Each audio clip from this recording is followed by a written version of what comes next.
राष्ट्रवादी काँग्रेस शरदचंद्र पवार पक्षाचे करमाळ्याचे आमदार नारायण पाटील यांची श्री आदिनाथ सहकारी साखर कारखान्याच्या अध्यक्षपदी निवड झाली आहे। आदिनाथ साखर कारखाना हा गेल्या काही वर्षापासून बंद अवस्थेत आहे आणि आमदार पाटील हे विरोधी पक्षाचे आमदार आहेत। त्यामुळे कारखान्यासाठी सरकारची मदत किती मिळणार हा खरा प्रश्न आहे। पवारांच्या आमदारांकडे बंद असलेल्या आदिनाथच्या अध्यक्षपदाची आलेली जबाबदारी म्हणजे एका प्रकारे ओसाडगावच्या पाटीलकीसारखंच आहे। मात्र निवडणुकीच्या प्रचारात दिलेल्या आश्वासनाप्रमाणे आदिनाथ कारखाना चालू करण्याचं मोठं चॅलेंज आमदार पाटील यांच्या पुढे असणार आहे। आदिनाथ सहकारी साखर कारखान्याच्या निवडणुकीत आमदार नारायण पाटील यांच्या नेतृत्वाखालील पॅनलनं सर्वच्या सर्व 21 जागा जिंकत दणदणीत विजय मिळवला होता। संजय शिंदे यांना विधानसभा निवडणुकीनंतर आदिनाथ कारखान्याच्या निवडणुकीतही पराभवाचा सामना करावा लागलाय। त्यानंतर अध्यक्ष आणि उपाध्यक्षांची निवड करण्यात आली आहे।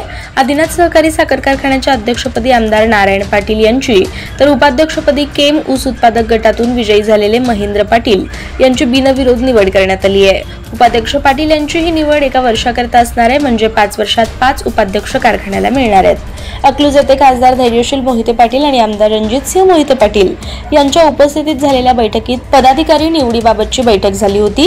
त्यानुसार अध्यक्षपदी नारायण पाटील तर उपाध्यक्षपदी महेंद्र पाटील यांची नियुक्ती करण्यात आली आहे। दरम्यान आदिनाथ सहकारी साखर कारखाना हा गेल्या काही वर्षापासून बंद अवस्थेत आहे। तो सुरू करून दाखवण्याचं मोठं चॅलेंज नारायण पाटील आणि संचालक मंडळापुढे असणार आहे। मुळात नारायण पाटील हे विरोधी पक्षातील म्हणजे शरद पवार यांच्या पक्षातील आमदार आहेत। त्यामुळे आता निधी देताना किंवा खुश ठेवताना सरकारी पक्षाची तारांबळ उडताना दिसून येते।